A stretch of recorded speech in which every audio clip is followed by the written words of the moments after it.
இன்றைக்கி அக்கா தமிழிசை அக்கா சொன்னாங்க, நேற்று நடந்த ஒரு நிகழ்வில் சூப்பர் ஸ்டார் ரஜினிகாந்த் அவர்கள் பேசிய பேச்சு. சூப்பர் ஸ்டார் ரஜினிகாந்த் அவர்கள் பேசிய பேச்சை நான் எப்படி பார்க்குறேன்னா, துரைமுருகன் போன்றவர்கள் மேடையில் இருக்கும் பொழுது, ஏவா வேலு போன்றவர்கள் மேடையில் இருக்கும் பொழுது, அரியணை உதயநிதி ஸ்டாலின் கைக்கு போகும்பொழுது கலவரம் வெடிக்கும் என்பதை சுட்டி காட்டியிருக்கின்றார்.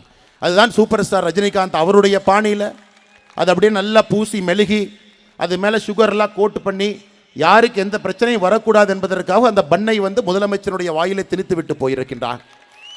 அதான் ஒரு சூப்பர் ஸ்டார் ஸ்டாலின் சுத்தி ஸ்டாலினுக்கு சொல்லியிருக்கார். சூப்பர் ஸ்டார் அவர் இப்படி இருக்கு, பழைய மாணவன் புதிய மாணவன்லாம் சொல்லியிருக்கிறாங்க. இன்னைக்கு தமிழகத்தினுடைய நிலை அது.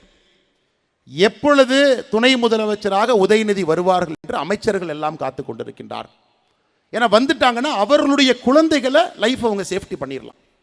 இன்னைக்கு நான் வழக்கமான அரசியல் பேச்சு பேச போவது கிடையாது. காரணம், சில முக்கியமான விஷயங்களை உங்கள் முன்னால் பகிர வேண்டும் என்று நான் நினைத்து கொண்டிருக்கின்றேன். காரணம், தமிழகத்தினுடைய தலைநகர சென்னையில் இதை சொல்ல வேண்டும் என்பது என்னுடைய ஆசை. நானும் 3 ஆண்டு காலமாக இது போன்ற ஒரு சமயத்திற்காக காத்து கொண்டிருந்தேன். இன்னைக்கு இவர்கள் எல்லோரும் எதற்காக காத்திருக்கின்றார்கள் என்றால், முதலமைச்சருடைய கையிலிருந்து உதயநிதி ஸ்டாலின் கைக்கு அந்த பொறுப்பு போகும் பொழுது நமக்கு பின்பு நம்முடைய மகன் வந்து விடுவான், எந்த பிரச்சனை இருக்காது என்பதற்காகத்தான் திராவிட முன்னேற்ற கழகத்தினுடைய அமைச்சர்கள் ஜால்ரா கோஷ்டிகளாக சத்தம் போட்டு கொண்டிருக்கின்றார்.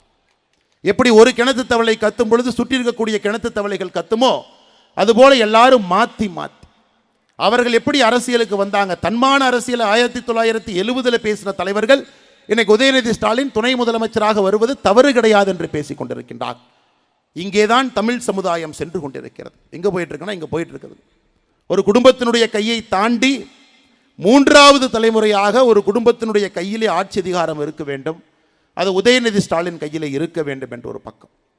இதற்கு முன்பு தமிழகத்தில் ஒரு அரசியல் விமர்சகர் வாழ்ந்த ஒரு மாமனிதர் ஒரு வார்த்தையை சொன்னாங்க. இந்துக்களுடைய எழுச்சி தமிழகத்தில் ஏற்படும் பொழுது திமுக பழனிக்கு பால் காவடி தூக்கும் என்று சொன்னார். இந்துக்களுடைய எழுச்சி தமிழகத்தில் ஏற்படும் பொழுது திமுக காரன் பழனிக்கு பால் காவடி தூக்குவான் என்று. இன்னைக்கு எல்லோரும் பழனியை நோக்கி சென்றிருக்கின்றார். பழனியில் மாற்றி பேசுகிறாங்க. நான் அந்த ஊரை சார்ந்தவன், எங்களுடைய விவசாயமாக நாங்கள் செய்தாலும் கூட எங்களுடைய முதல் அறுவடை பழனிக்கு போகும். தமிழகத்தினுடைய எல்லோருக்கும் முருகன் தமிழ் கடவுளாக நம்முடைய கடவுளாக இருந்தார். நான் சார்ந்திருக்கக்கூடிய பகுதிக்கு எங்களுடைய முதல் கடவுளாக முருகருமான் இத்தனை காலமாக இருக்கிறார். எங்களுடைய முதல் முட்டை பழனியில் இருக்கும், பெயர் வைப்பது பழனியாக இருக்கும். முருகனை நன்றாக தெரிந்தவன் நான்.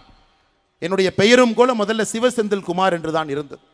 10வதுல தான் அது அண்ணாமலையாக அந்த பெயர் மாற்றம் செஞ்சாங்க. முருகனாக இருந்து சிவனாக என்னுடைய பெயரை மாற்றம் செய்தார். ஆனால் முருகபெருமானை நன்றாக உணர்ந்தவன் நான்.